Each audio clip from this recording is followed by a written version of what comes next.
প্ৰবল ইচ্ছাশক্তি আৰু কৰ্ম উদ্যমেৰে অৰ্থনৈতিক বিপ্লৱৰ সূচনা কৰিবলৈ সক্ষম হৈছে ৰামলালা মাহাতো নামৰ এজন যুৱকে। ওদালগুৰি জিলাৰ চামৰাঙৰ এই ৰামলাল মাহাতো নামৰ উদ্যোগী যুৱকজনে আৰম্ভ কৰিছে নতুন নতুন পদ্ধতিৰে আধুনিক কৃষি কৰ্ম। ইয়াৰ উপৰিও তেওঁ মৌ পালন, গাহৰি পালন আৰু দুগ্ধ উৎপাদনেৰে উপাৰ্জনৰ পথ প্ৰশস্ত কৰিছে আৰু কেৱল সেয়াই নহয়, নিজৰ কৃষি কৰ্ম আৰু অন্যান্য কৰ্মৰ জৰিয়তে মুঠ ৮৪ জন যুৱকক কৰ্মসংস্থাপনো দিছে।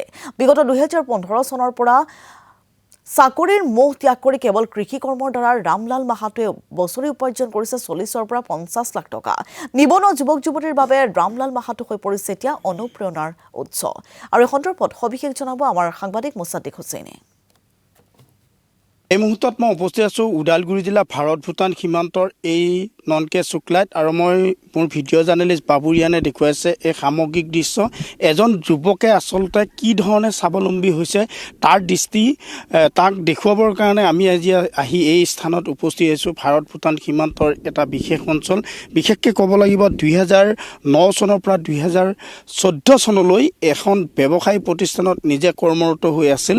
পিছত তেখেতে সেই স্থানৰ পৰা নিজে যি কৰ্মস্থান আছিল তাৰ পৰা তেখেতে আচলতে বাদ দি তেখেতে নিজাববীয়াকৈ আৰম্ভ কৰিছিল এক কৃষি বিপ্লৱ, আৰু যাৰ পৰিণতত আজি তেওঁ নিজাকৈ প্ৰায় ৮৪জন বনুৱা অৰ্থাৎ শ্ৰমিক ৰাখিবৰ কাৰণে সক্ষম হৈছে, বা ৮৪খন ঘৰ চলাব পৰা এটা ব্যৱস্থা তেওঁ নিজে কৰিছে। আৰু সেইজন যুৱক হ'ল ৰামলাল মাহাতোৰ। মই পোনে পোনে ৰামলাল মাহাতোৰ ওচৰলৈ যাম আৰু ৰামলাল মাহাতোৰ পৰা জানিম তেওঁ আচলতে কিয় এই ধৰণৰ প্ৰক্ৰিয়া বাছি ল'লে, নিজে কেনেধৰণে স্বাৱলম্বী হ'ল, এই সকলো কথা জানিবৰ কাৰণে মই তেখেতৰ ওচৰলৈ আহিছোঁ।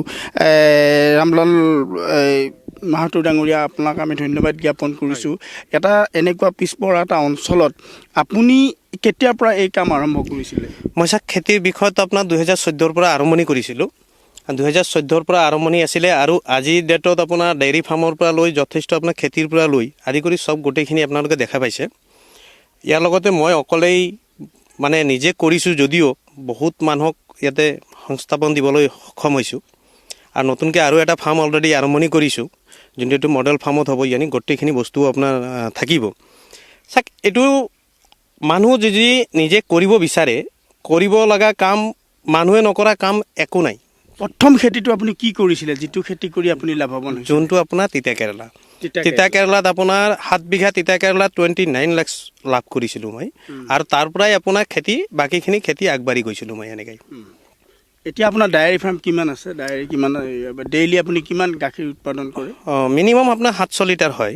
৭০০ লিটাৰ ৭০০ লিটাৰৰ ভিতৰত অলপ আমাৰ এতিয়াও কমিছে, কিন্তু আমি যিহেতু বাহিৰত এতিয়া আপোনাৰ অসমত যথেষ্ট মানুহ মোক দেখা দেখি আৰু আপোনাৰ ফাৰ্ম কৰিবৰ কাৰণে ওলাই আহিছে। আৰু সেইটো হিচাপত মই আজি 34খন ফাৰ্ম নতুনকৈ মোৰ তাৰ পৰা গৰু লৈ মানুহে খুলিলে। আপোনাৰ গৰু লৈ যায় মোৰ তাৰ পৰা ডায়েৰী ফাৰ্মটো কৰিলে, তাৰ ওপৰত আপুনি কি কি খেতি কৰে? মই আপোনাৰ বেহাৰ খেতিৰ পৰা লৈ আপুনি কণী ধানৰ পৰা লৈ আদি কৰি যিমান খেতি আছে, যিখিনি আপোনাৰ গৰুক লাগতিয়াল, যিখিনি মানুহক আমাৰ যিখিনি কৰ্মচাৰী আছে, কৰ্মচাৰী খোৱাৰ পৰা লৈ যিখিনি লাগতিয়াল হয়, সম্পূৰ্ণ মই নিজে খেতি কৰোঁ। মই কোনো ধৰণৰ কৰ্মচাৰীৰ পৰা লৈ যোনটো গৰুৰ দানাৰ পৰা লৈ গোটেইখিনি মই কিনি নোখোৱাওঁ, চব মোৰ নিজা প্ৰডাকশ্যন। নিজাকে আপুনি উৎপাদন কৰি নিজাকে আপুনি চলায়। ঠিক সেইধৰণে আপোনাৰ কৰ্মচাৰী, আপোনাৰতো আপুনি কৈছে যে প্ৰায় 84 আপুনি কৰ্মচাৰী ৰাখিছে, তেওঁলোকৰ দৰমহা কি চিষ্টেম? আপোনাৰ সম্পূৰ্ণ গাখীৰৰ পৰা আহে। যোনটো আজি মই আপোনাৰ যোনটো গায়ৰ দানা যোনটো কিনিব লাগে, সেই দানাটো যিখিনি কিনি আনোতে মোৰ যিখিনি পইচা যায়, সেই পইচাখিনি আপোনাৰ বাচিছে, আৰু সেইটোৰ পৰাহে মই দৰমহা দিছোঁ। বেলেগ একো নাই ইয়াতে কৰিব লগা। আৰু এনেকৈ ধৰক আপোনাৰ বহুত খেতি আছে মোৰ, যেনিবা আপোনাৰ ধৰক এই সৰিয়হটোৱে, এতিয়া আপোনাক যদি ক'ব যাওঁ, সেই সৰিয়হটো মই কি কৰিম, আপোনাৰ তেল ওলালোঁ, তাৰে যোনটো খলিটো এইটো গৰুৰ তাত গুচি যাব। তেলটো মই আপোনাৰ সম্পূৰ্ণ ব্যৱহাৰ কৰোঁ, মানুহ খোৱাৰ কাৰণে ব্যৱহাৰ কৰোঁ, আৰু যোনটো আপোনাৰ সৰিয়হৰ যোনটো খলিটো সেইটো আপোনাৰ গৰুক খুৱাওঁ। এনেকৈ কণী ধানটো আপোনাৰ আজিৰ ডেটত কণী ধানটো আপোনাৰ মোটামুটি ধৰক যে ইয়াতে 70 বিঘা আছে, 70 বিঘা ইয়াতে আপোনাৰ কণী ধান আছে। 70 বিঘাৰ ভিতৰত আপোনাৰ যিখিনি কণী ধান হ'ব, এইখিনি কণী ধানটো আপোনাৰ যিখিনি তলৰ যোনটো থাকি যাব সেইটোতো খালেই গৰুৱে, তাৰ লগত চাপৰৰ লগত মিক্সাৰ কৰি দিওঁ। এইটো চাপৰৰ লগত মিক্সাৰ কৰি গৰুক দিওঁ দানা। মানে গোটেই ডায়েৰী ফাৰ্মক লৈ গোটেই ব্যৱসায়টো আপোনাৰ প্ৰথম ষ্টাৰ্টিং আপোনাৰ ডেইৰী ফাৰ্মৰ পৰাই গোটেইখিনি, আৰু খেতি সম্পূৰ্ণ যিখিনি পাব সম্পূৰ্ণ ডেইৰী ফাৰ্মৰ লগত জড়িত।